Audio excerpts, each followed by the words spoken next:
Everyone mocked her for being infertile until the Japanese Mafia boss chose her as his wife. The grand ballroom went completely silent. Hundreds of eyes turned at once. The tall Japanese man in the charcoal suit raised his hand and pointed straight across the glittering crowd at the quiet woman standing alone by the marble pillar. Her, he said, voice calm but sharp like a blade. I choose her. Not your perfect daughter. Her. Lila felt the whole world stop. She was the one everyone laughed at. The barren one. The empty one. The worthless adopted sister who could never give anyone children. Her own family had mocked her for years. Called her a burden. A decoration with no use. Now this man, the most feared mafia boss in the city, had just picked her to be his wife in front of every important person in the room. Her father's face turned gray. Her sister Clara let out a sharp gasp. Whispers rushed through the crowd like wind. She can't have kids. She's nothing. Why would he want the broken one? Lila's heart pounded so hard, she could barely breathe. She wanted to hide. Run. Disappear into the floor. But her legs wouldn't move. The man, Kenji Tanaka, started walking straight toward her. The crowd parted like water. No one dared stand in his way. He stopped right in front of her, close enough that she could feel the heat from his body. He looked down at her with dark eyes that saw everything. You are Lila, he said. Not a question. She could only nod. Her throat felt too tight to speak. He reached into his jacket and pulled out a small black box. Opened it. Inside was a single black pearl ring. Deep, dark, powerful. No shiny diamond. Just quiet strength. He took her shaking hand. Slid the ring onto her finger. It fit perfectly. Cold. Heavy. Real. From this moment, he said loud enough for everyone to hear, you are my wife. My empress. Anyone who speaks against you speaks against me. Anyone who harms you answers to the Tanaka clan. Gasps filled the room. Phones came out. Flashes went off. Clara screamed. Her father looked like he might fall over. Lila stared at the ring. Then up at him. Her voice came out small and cracked. Why me? Kenji leaned closer. His voice dropped so only she could hear. Because they see nothing. I see everything. The room exploded in whispers again. Lila's knees felt weak. What happens when the most dangerous man alive chooses the woman everyone threw away? Where are you watching from right now? Drop it in the comments. This is the most important part of the story. Now we go back to how it all started. Chapter 1. Lila had always felt like she didn't belong. She grew up in a big house full of mirrors, gold frames, and cold silence. Her adopted father, Richard, was rich and powerful. Her sister Clara was everything he wanted: beautiful, smart, charming, loud. Clara got the best dresses, the best schools, the best smiles from their father. Lila got pity and quiet insults. When she was 16, the doctor sat her down. Richard was there. Clara waited outside. The doctor said the word that broke something inside her. Infertile. It meant she could never have children. Richard's face went hard like stone. He didn't hug her. He didn't say it would be okay. Clara laughed when she heard. Poor Lila. No babies ever. Guess you're just decoration. From that day, everything changed. Richard started calling her the empty one when he thought she couldn't hear. Clara told her friends Lila was useless for the family legacy. At parties, people whispered. At dinners, they looked past her. Lila learned to stay small, to wear plain clothes, to keep her dark hair tied back, to smile when they laughed, to disappear into corners so no one had to look at the girl who could give nothing. Tonight was the Black Diamond Gala, the biggest party of the year. Richard made her come. Stand there. Look pretty. Don't speak, he said. And don't embarrass us. Clara picked her dress, deep red silk, beautiful, but too tight. Lila hated how it felt, like she was wearing someone else's skin. She stood by a marble pillar the whole night, back against cold stone, watching everyone dance and laugh, watching Clara shine like a jewel. Clara walked past with her friends. She stopped near Lila and spoke loud enough for people to hear. Look, there's my sister. Always in the shadows. I guess when you can't give the family anything real, you learn to make yourself invisible. The women around Clara laughed. Sharp. Mean. Lila kept her eyes down. She felt the old hurt rise in her chest, but she swallowed it. She was good at swallowing hurt. She didn't notice the man watching her from across the room. Kenji Tanaka stood alone. Tall. Still. Dressed in black that seemed to drink the light. People whispered his name with fear. Yakuza boss. Don't stare. He owns half the city. But Kenji wasn't looking at Clara. Or Richard. Or the diamonds flashing everywhere. His eyes were only on Lila. He saw the way she kept her chin up even when they mocked her. He saw the small shake in her fingers. He saw the quiet fire behind her eyes that no one else noticed. Richard walked up to him then. Smiling big. Sweating. Mr. Tanaka. What an honor. I've waited so long to talk about our business deal. Kenji didn't smile back. Richard kept talking fast. My daughter Clara, she's perfect. Smart. Beautiful. Speaks 3 languages. She'll make you a wonderful wife. Give you strong sons. A real legacy. Clara stepped forward. Chin high. Smile bright. Kenji looked at her for 1 second. Then looked away. She is not what I want, he said. Richard's smile froze. Clara's perfect face cracked. Kenji's eyes moved back across the room. Straight to Lila. Her, he said again. The room went quiet. Richard laughed like it was a joke. Mr. Tanaka, you must be mistaken. Lila, she can't have children. She's. Kenji raised one hand. Richard stopped talking instantly. I know exactly who she is, Kenji said. And I choose her. Lila's heart stopped beating. Kenji started walking toward her. Slow. Sure. The crowd moved out of his way like he was a storm. He stopped right in front of her. Lila looked up. He was so tall. So strong. So scary. But his eyes, they weren't angry. He took her hand gently. Then he said the words that changed everything. You are no longer theirs, he said. You are mine. Lila's world turned upside down. Lila couldn't stop staring at the black pearl ring on her finger. It felt heavy. Real. Like it was alive. The gala noise came back slowly. Whispers turned into loud talk. Phones flashed. People stared. Clara pushed through the crowd. Her face was red. Eyes full of fire. This is crazy, she shouted. You can't marry her. She's broken. She can't give you anything. Richard grabbed Clara's arm. Quiet, he hissed. But his voice shook. Kenji didn't look at them. His eyes stayed on Lila. He took her hand again. Gentle but firm. Come with me, he said. Lila's legs moved before her brain caught up. She followed him. The crowd parted again. Some people clapped slowly. Others whispered mean things. They walked out of the ballroom. Down a long hallway. Past gold lights and big paintings. Kenji opened a door to a quiet balcony. Cool night air hit her face. The city sparkled far below. He closed the door. The noise of the party became small. Lila stood there, shaking. The red dress felt too tight. The ring felt too heavy. She looked up at him. Why did you do that? She asked. Her voice was small. You don't know me. Kenji leaned against the stone railing. He looked at the city lights. Not at her. I know enough, he said. He turned his head. His dark eyes met hers. I watched you all night, he continued. They laughed at you. They called you empty. Barren. Useless. Lila looked down. The words still hurt. Kenji stepped closer. But you didn't cry. You didn't run. You stood there. Straight back. Chin up. Like a queen who refuses to bow. Lila's eyes filled with tears. No one had ever said that to her. I don't want a wife who gives me children, he said. I want a wife who gives me strength, loyalty, truth. Someone who has been hurt and still stands tall. He lifted her chin gently with one finger. I saw that in you, he said. They see a flaw. I see power. Lila's tears fell now. Hot. Silent. I can't give you heirs, she whispered. That's what everyone wants from me.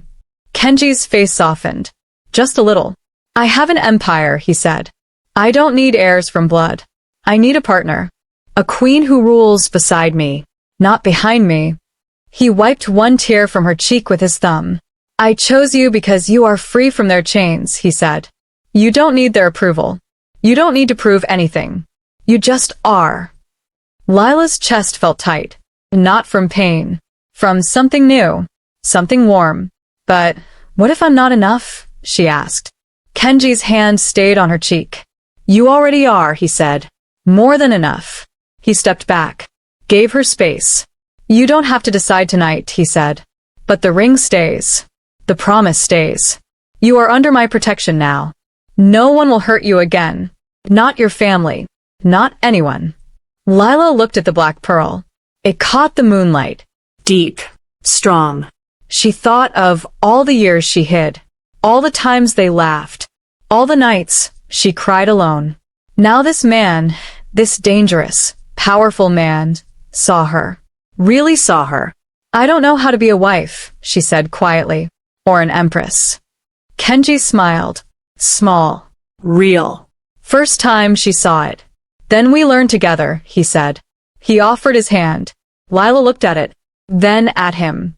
She took it. His fingers closed around hers. Warm. Safe. They stood there on the balcony. City lights twinkling. Wind soft. For the first time in her life, Lila didn't feel small. But then the balcony door opened. Clara stormed out, face twisted with anger. You think you can just take her? She yelled at Kenji. She's nothing. She'll ruin you. Richard followed. Sweating. Nervous. Mr. Tanaka, please, he said. We can talk. Clara is the better choice. She can. Kenji turned slowly. His face changed. Cold again. Dangerous. Leave, he said. One word. Low. Final. Clara laughed. Sharp. Mean. She's barren. What kind of wife is that? Kenji stepped forward. Just one step. Clara stopped laughing. Richard pulled her back. Enough, he whispered. They backed away. The door closed. Lila's heart raced. Kenji looked at her again. Soft now. They will never speak to you like that again, he said. Lila nodded. Tears still wet on her cheeks. But then her phone buzzed in her small purse. She pulled it out. A message from Clara. You think this is over? You'll never be enough for him. He'll see the truth soon. Lila's hand shook. Kenji saw it. He took the phone gently. Read the message. His eyes darkened. He looked at Lila. Do you want to stay with them? He asked. Or, do you want to leave? Tonight. With me. Lila looked at the message. Then at the ring. Then at him. Her voice came out steady. I want to leave. Kenji nodded once. He took her hand again. Then come, he said. Your new life starts now. They walked back inside. Through the gala. Past staring eyes. But as they reached the exit, Richard stepped in front of them. You can't take her, he said, voice shaking. She's still my daughter. Kenji stopped. He looked at Richard. She was never yours, he said. She was always her own. Richard's face turned red. You'll regret this, he spat. Kenji smiled. Cold. No, he said. You will. He pulled Lila past him. They stepped outside into the night. A black car waited. Kenji opened the door for her. Lila paused. She looked back at the bright gala doors. At the life she knew. Then she looked at Kenji. She got in the car. The door closed. The car pulled away. Lila's heart beat fast. What would happen now? What kind of life waited for her with this man? The black car drove through the night city. Lights flashed past the windows like stars falling. Lila sat in the back seat, hands in her lap. The black pearl ring caught every streetlight. She kept turning her hand, watching it sparkle dark and deep. Kenji sat beside her, quiet, Calm. He didn't speak. Just looked out the window. Lila stole glances at him.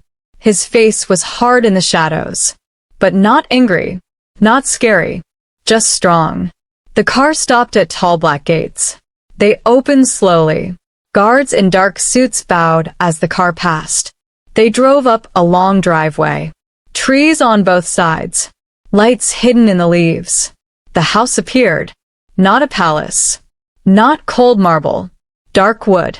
Big windows. Soft lights inside. Like a secret hidden in the city. Kenji got out first. Opened her door. Offered his hand. Lila took it. Her fingers felt small in his. They walked inside. The air smelled like cedar and rain. Warm. Quiet. A woman in a simple kimono bowed low. "Welcome home, sir." And "Madam." Lila's cheeks got hot. "Madam." No one ever called her that. Kenji nodded. "Show her to the east wing. Prepare everything she needs." The woman smiled softly. "Yes, sir." She led Lila up wide stairs. Down a hallway with paper screens and soft lamps. They stopped at a door. Opened it. The room was big. Soft bed with white sheets. Big windows looking at a garden. Flowers outside even in the dark. Clothes hung in the closet. Simple dresses. Soft sweaters. Colors like deep blue and forest green. Nothing flashy. Everything comfortable. A bathroom with a deep tub. Hot water already waiting. The woman bowed. "If you need anything, just call." "Good night, madam." She left. Lila stood alone. She touched the bed. Soft. Real. She walked to the window. Looked at the garden. Moonlight on leaves. Tears came again. Quiet ones. She wasn't in her old room anymore. No cold walls. No whispers through the door. She was here. Safe. Chosen. She changed into one of the soft nightgowns. White cotton. Warm. She got into bed. Pulled the covers up. For the first time in years, she didn't feel empty. She felt full. Morning came with soft light. Lila woke slowly. Sun through the windows. Birds singing outside. She sat up. The ring still on her finger. A knock on the door. Kenji's voice. "May I come in?" Lila pulled the covers higher. "Yes." He stepped inside. Wearing a simple black shirt and pants. No suit. No power look. Just a man. He carried a tray. Tea. Rice. Fruit. Small bowl of soup. He set it on the table by the bed. "You didn't eat last night," he said. "You need strength." Lila looked at the food. Her stomach growled. Kenji sat in a chair across from the bed. Not too close. "Eat," he said gently. Lila took the tea. Warm. Perfect. She sipped. Then ate slowly. Kenji watched. Not staring. Just there. After a while she spoke. "Why do you have all this ready? The clothes. The room. You didn't know I would come." Kenji looked out the window. "I knew the moment I saw you," he said. "I prepared this wing weeks ago. For the woman I would choose." Lila's heart skipped. "You planned this?" He nodded. "I watched your family for months. I saw how they treated you. I saw Clara's smile. Your father's greed. And you standing quiet. Strong." He looked back at her. "I don't choose lightly," he said. "I choose once. Forever." Lila set the tea down. "I'm scared," she whispered. "I don't know your world. I don't know how to be your wife." Kenji leaned forward. Elbows on knees. "You don't have to know," he said. "We learn together. I don't want a perfect wife. I want you." Lila's eyes filled again. He stood. Walked to the window. "Come," he said. Lila got up. Wrapped a robe around her. They stepped onto a small balcony. Garden below. Flowers. A pond. Koi fish swimming slow. Kenji pointed to a bench under a tree. "That is yours," he said. "Whenever you want quiet. No one comes there without your word." Lila looked at the bench. Simple wood. Peaceful. Tears fell. Kenji turned to her. "If you ever want to leave," he said, "say it. The door is always open. I will never hold you against your will." Lila shook her head fast. "I don't want to leave," she said. Kenji's eyes softened. "Then stay," he said. "As long as you want." They stood there. Wind in the trees. sun warm. Lila felt something new. Not fear. Not smallness. Hope. But then her phone rang. On the table inside. She went back. Looked at the screen. Richard. Her father. She answered. Hands shaking. Lila. His voice angry. What are you doing? Come home right now. This is a mistake. He'll see you're nothing. He'll throw you away. Lila's chest hurt. Kenji stepped behind her. Close. Not touching. She looked up at him. Then she spoke into the phone. No, she said. Voice steady. I'm not coming back. Richard laughed. Mean. You think he wants you? You can't give him children. You're useless. Kenji's hand gently took the phone from her. He put it to his ear. She is not useless, he said. Cold. Calm. Deadly. She is my wife. Speak to her like that again, and you will answer to me. He ended the call. Gave the phone back. Lila stared at him. He won't stop, she whispered. He'll try to ruin this. Kenji nodded. Let him try, he said. He took her hand, led her back to the balcony. But as they stepped out, a black car pulled up the driveway below. Men in suits got out. One carried a folder. Kenji's face hardened. My men, he said. They found something. He looked at Lila. Your father, he has papers. Old papers. About your adoption.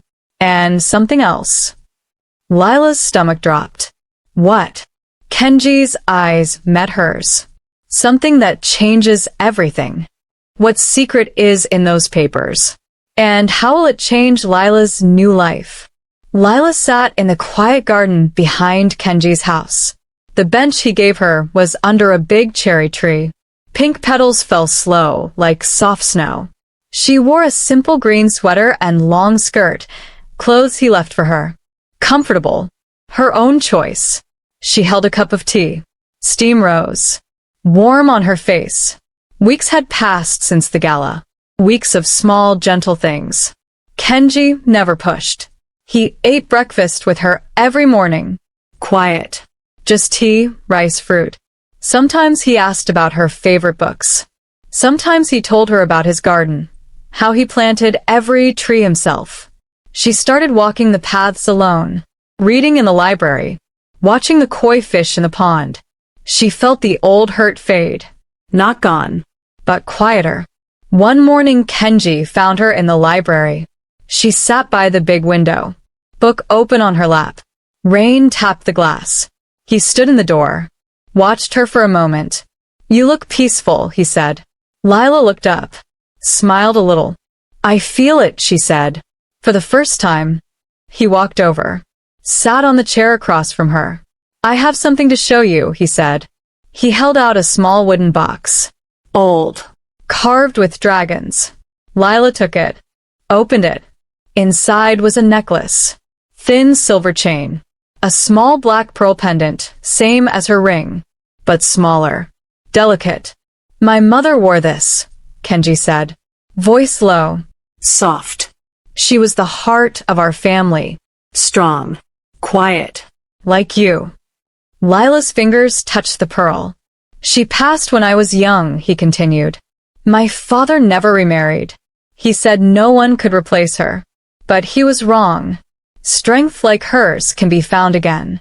He looked at Lila. I see it in you. Lila's eyes filled. He stood. Walked behind her chair. May I? He asked. She nodded. He gently lifted her hair. Clasped the necklace around her neck. Cool pearl rested against her skin. He stepped back. Looked at her.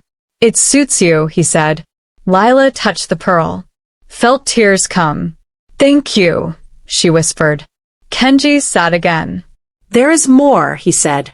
My world is not safe. There are enemies. Old ones. New ones.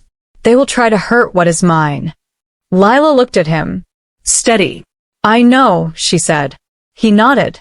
I will protect you, he said. Always. But I need you to know the truth. All of it. He pulled a folder from his jacket. Opened it. Papers. Photos. Old documents. Your adoption, he said. It was not simple. Lila's stomach twisted. What do you mean?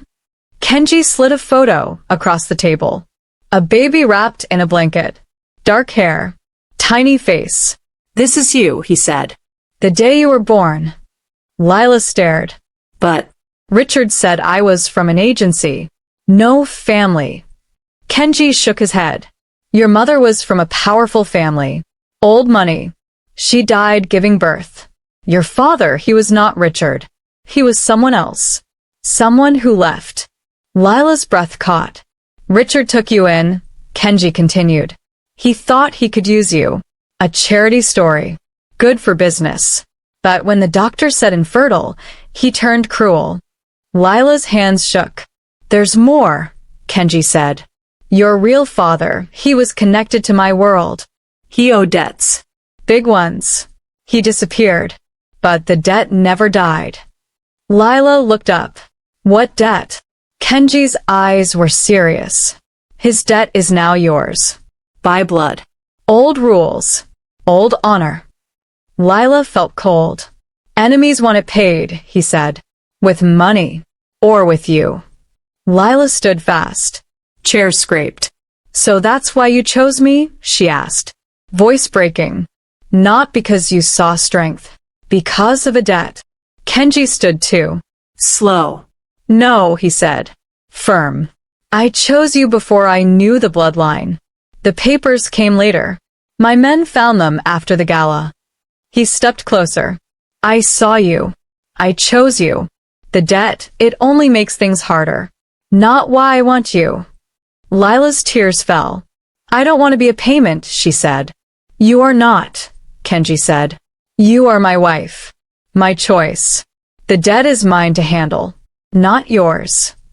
He reached for her hand. She let him take it. I will end it, he said. Tonight. There is a meeting. The old clan leaders. They want the debt settled. Lila squeezed his hand. I want to go with you, she said. Kenji's eyes widened. Just a little. It is dangerous, he said. I know, she answered. But I'm tired of hiding. If this is my past, I want to face it. With you. Kenji looked at her long. Then he nodded. Together, he said. That night they drove. Black car. Guards around them. They arrived at an old warehouse. Dark. Quiet. Only lights inside. Kenji helped her out. Held her hand tight. They walked in. 5 old men sat at a long table. Faces hard. Eyes sharp. One stood. Gray hair. Scar on cheek. Tanaka, he said. You brought the girl.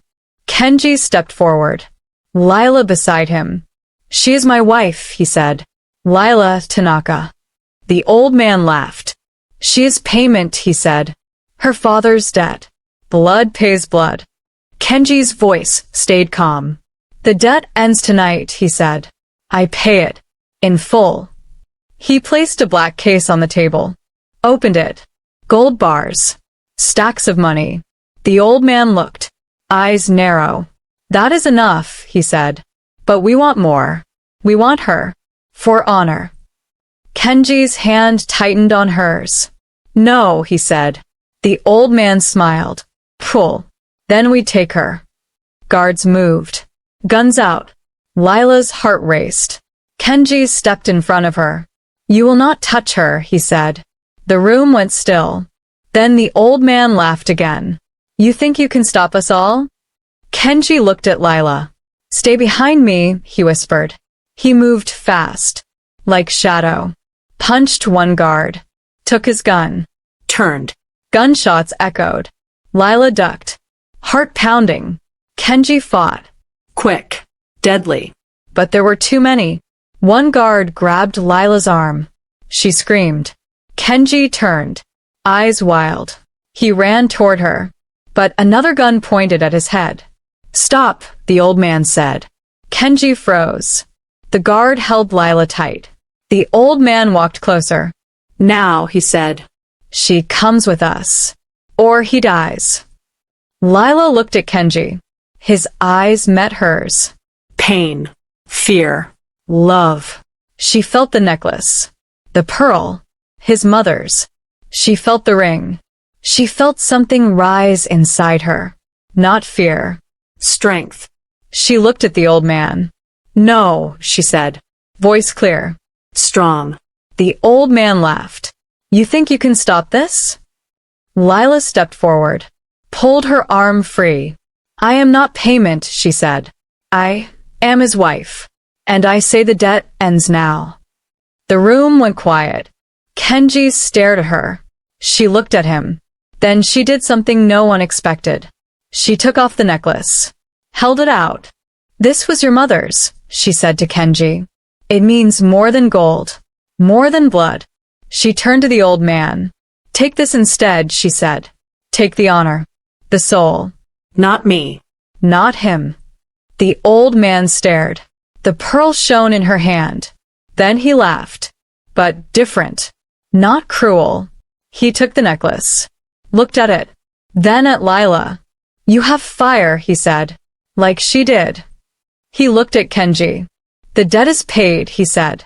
"By her choice." He bowed. Small. Respectful. His men lowered guns. They left. Quiet. Kenji walked to Lila. He took her hands. "You gave her necklace," he said. Voice rough. Lila nodded. "It was right," she said. "It saved us." Kenji pulled her close. Hugged her tight. "You saved us," he whispered. Lila hugged back. But then a phone rang. Kenji's. He answered. Listened. Face went hard. He hung up. "What?" Lila asked. "Your father," he said. "He's coming. With men. He wants you back." Lila's heart dropped. "He won't stop," she whispered. Kenji looked at her. "Then we end it," he said. He took her hand. Together. They walked out into the night. But as they reached the car, headlights appeared. Richard's car. He stepped out. Clara beside him. Both smiling. Mean. "You think you can keep her?" Richard said. Kenji stepped in front. "She is mine," he said. Richard laughed. "We'll see." Clara looked at Lila. "You'll come crawling back," she said, "when he sees how useless you are." Lila stepped forward. Beside Kenji. "I'm not useless," she said. Voice strong. "I'm his wife." Richard's smile faded. Kenji looked at her. Pride in his eyes. Then Richard pulled a gun. Pointed it at Kenji. "Give her back," he said. Lila's world slowed. She stepped in front of Kenji. "No," she said. The gun shook in Richard's hand. The night air felt thick and heavy. Headlights cut through the dark like knives. Richard stepped out of his car first. Face red. Eyes wild. Clara right behind him. Arms crossed, smiling like she had already won. "You think this is over?" Richard shouted. His voice cracked the quiet. "She's coming home. Now." Lila stood beside Kenji. Hand in his. The black pearl ring felt warm now. Part of her. She looked at her father. The man who raised her. The man who broke her. "No," she said. Clear. Loud. "I'm not going anywhere." Richard laughed. Short. Mean. "You don't get to decide," he said. "You're nothing without me. Without us." Clara stepped forward. Hair perfect. Dress perfect. Smile sharp. "He'll get tired of you," she said to Lila. "No kids. No use. He'll send you back to the corner where you belong." Kenji moved in front of Lila. Just one step. But it felt like a wall. "She belongs here," he said. Voice low. Deadly calm. "With me." Richard pulled a small gun from his coat. Hands shaking. "Give her back," he said. "Or I shoot." Lila's heart slammed. She felt Kenji tense. She stepped out from behind him, right in front of the gun. Richard's eyes went wide. "Lila, move," he said. Voice cracking now. She didn't move. "You never wanted me," she said. "You wanted something I couldn't give. But Kenji, he wants me. Just me." Tears ran down her face. But her voice stayed strong. "I'm not broken," she said. "I'm enough." Clara laughed. Nervous now. "You're delusional," she said. Kenji's men appeared from the shadows. Silent. Guns ready. Richard looked around. Sweat on his face. Kenji spoke. Slow. Lower the gun, he said. Or you die here. Richard's hand shook harder. Lila kept her eyes on him. I'm sorry, she said, for everything you lost. But I'm not coming back. Richard stared at her. Long. Like he was seeing her for the first time. Then the gun dropped from his hand. Clattered on the ground. He fell to his knees. Clara grabbed his arm. Dad. He pushed her away. Go, he whispered. Just go. Clara looked at Lila. Hate in her eyes. You'll regret this, she hissed. Lila shook her head. No, she said. I won't. Clara turned. Ran to the car. Drove away fast. Richard stayed on his knees. Head down. Kenji looked at his men. Take him home, he said. Make sure he stays there. They lifted Richard gently. Put him in the car. Drove off. Silence came back. Lila's legs gave out. Kenji caught her. He held her close. Tight. You were brave, he whispered. Lila cried into his chest. I was scared, she said. I know, he answered. But you stood. Like a queen. They stood there in the dark driveway. Wind soft. Stars above. Kenji pulled back. Looked at her. Come inside, he said. Home. They walked in together. The house felt different now. Warm. Hers. Days turned to weeks. Weeks to months. Lila changed. Not big changes. Small ones. She wore colors she liked. Reds. Greens. Soft blues. She laughed more. Read more. Walked in the garden every morning. Kenji watched her grow. Smiled when she didn't see. One evening they sat on the veranda. Sunset painted the sky orange and pink. Lila leaned against him. Head on his shoulder. I used to think I was empty, she said. Kenji kissed her hair. You were never empty, he said. They just never looked inside. She lifted her head. Looked at him. I love you, she said. First time she said it. Kenji's eyes softened. Deep. I love you too, he said. Voice rough with feeling. He kissed her. Slow. Gentle. Full of everything they never said before. They stayed like that, watching the sun disappear. Later that night, Kenji led her to the dojo. The same room with the sword. He opened the stand. The Ryujin Maru rested there. Black scabbard. Dragon shining. He lifted it. Held it out to her. This is yours now, he said. The soul of our clan. The heart. Lila took it. Heavy. Powerful. She looked at him. I'm ready, she said. Kenji smiled. Real. Warm. I know, he said. He pulled her close. You are my empress, he whispered. My queen. My everything. Lila hugged him back. And you are my home, she said. They stood there. Sword between them. Heart to heart. The past was gone. The hurt was quiet. Only the future waited. Bright. Strong. Together. The end. What do you think is the true meaning of strength? Is it commanding others or surviving them with your head high? Let me know in the comments below. And if you loved Lila's journey from mock to queen, smash that like button and subscribe for more stories where the overlooked rise up. Turn on notifications so you never miss the next one. Thank you for watching. See you in the next story. Fire.